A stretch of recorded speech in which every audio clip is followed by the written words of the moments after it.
Hello everyone and welcome to this new video. Today we are going to learn how to convert Python programs into executable files using an awesome package called PyInstaller. This can come really handy if, for example, you need an easy and practical way to share your programs with other people and if you need to use your programs often and across multiple machines. That's because the executable file will also contain the Python interpreter and all the dependencies needed for the program to run. Therefore, no system setup will be needed and the final user will just have to click on the build file to launch the application. PyInstaller has been tested and works perfectly on all the major operating systems, which means that you will be able to use the same exact procedure that I'm going to show you on Linux, Windows and macOS. It is, however, very important to point out that PyInstaller is not a cross-compiler, which means that, as you might have guessed, you can create executables only for the operating system that you're using. If you want to create a .exe file, for example, which as you surely know is the kind of executable that runs on Windows, you will have to compile your Python script on Windows.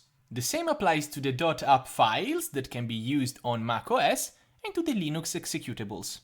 As we've said, the procedure is however the same for all the operating systems and, most importantly, it is very simple to learn. So, let's make an example.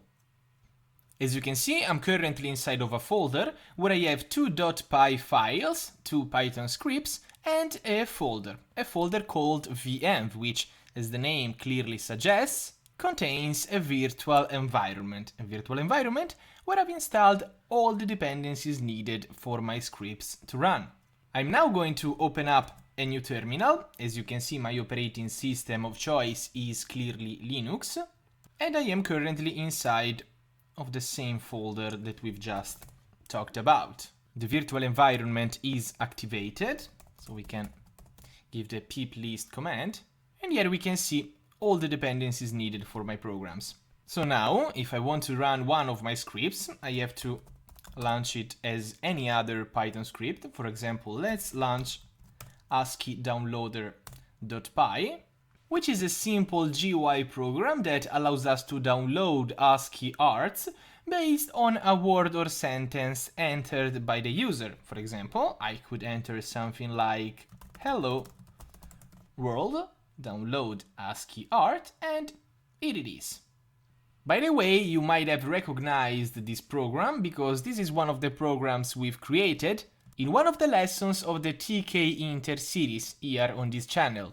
I'm going to leave you a link to the lesson somewhere here on the screen, so check it out. So what's important to understand is that in order to run this program, one must have some prior knowledge of Python programming. You need to know how to create a virtual environment, you need to know how to install all the dependencies, and you need to know how to execute a Python script. And that's the reason why we might want to use something like PyInstaller, so that we can bundle everything that's needed for the program to run inside a single executable file, so that the application can then be run across multiple machines, and most importantly, it can be shared even with people who don't know how to use Python. As we've said, using PyInstaller is very simple. First of all, we need to install it. We can download it from pip using pip. I'm going to install it inside the same virtual environment that I'm using. So pip install PyInstaller. And now that it is installed, I can use it just like I would use any other command line program. So first of all, PyInstaller, then the name of the Python script, in this case ASCII downloader.py, and then an option --one file. Enter. Let's now wait for the building process to finish. And as you can see, in just a couple of seconds, everything has been completed successfully. So let's go back to the same folder where we have our Python scripts, and we can see that we now have some additional folders and a file called ASCII downloader.spec in this case. We can now open up the dist folder, and here it is, our executable file. We can check the properties of the file. We see that it weighs 13 megabytes. And that's because, as we've said, the executable also contains the Python interpreter and all the dependencies needed for the application to run. So let's just click on the file, and here it is. Awesome! We can now check if everything works properly.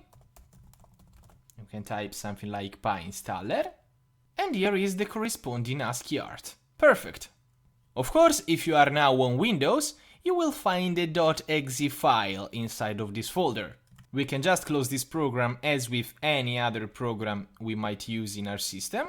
And if you want, you can also check the content of the other folders, such as the build folder and the PyCache folder, and you can also have a look at this .spec file. However, I'm just going to delete all of them, because they are in fact not needed. The only file that is really needed is the executable inside of the dist folder. One quick note for Windows users: if you are creating a program starting from a script which uses a user interface, such as the one that I've just shown you, you might want to add an extra option here, NoConsole.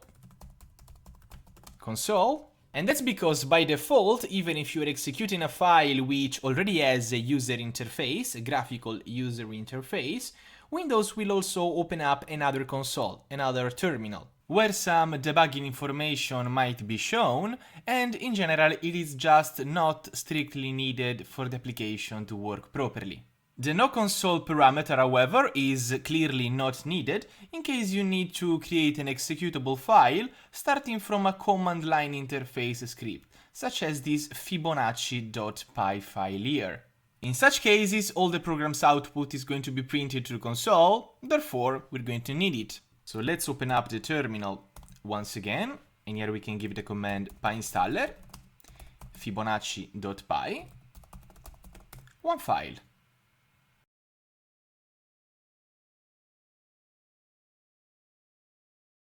The executable file was created successfully, so let's go back to our folder. We see that we have build, PyCache, and this .spec file that we can delete right away because, as we said, we don't need them. And if we now check the dist folder, here we have one more executable file, Fibonacci. If you're on Windows, this too is going to be a .exe file, therefore you'll just have to click on it to run it. As I said, I'm currently running Linux, and because of some specific security policies related to my configuration, I cannot run this kind of executable files by clicking on them. However, as we often do on Linux, I'm just going to open up a new terminal and execute this file as we would normally do on Linux. So Fibonacci, this is clearly a program which is going to show the famous Fibonacci sequence. So as you can see, the program is waiting for us to enter a number. Specifically, it's waiting for us to enter the length of the sequence that we want it to show. We can, for example, tell the program that we want it to show the first 10 numbers of the sequence, enter, and here they are. As you can see, the program then tells us to press enter in order to close the application, so we can press enter and it's closed. This very last line was added by me. It is not something that you get for free with PyInstaller.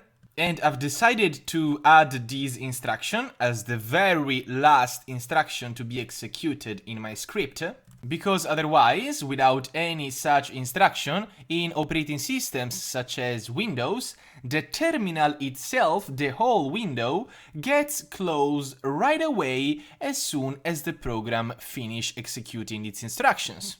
Therefore, you might not even be able to finish reading the sequence because Windows has closed the console. So this instruction is a very simple input, okay? Something like this. Again, I suggest you make some experiments of your own to understand what I'm really talking about. Okay, so that was it for this video. Thank you so much for watching. Please leave a like below if you've enjoyed it, and remember to subscribe to the channel if you haven't already. The more subscribers I have, the more content I can publish, of course. So that was it. See you in the next one.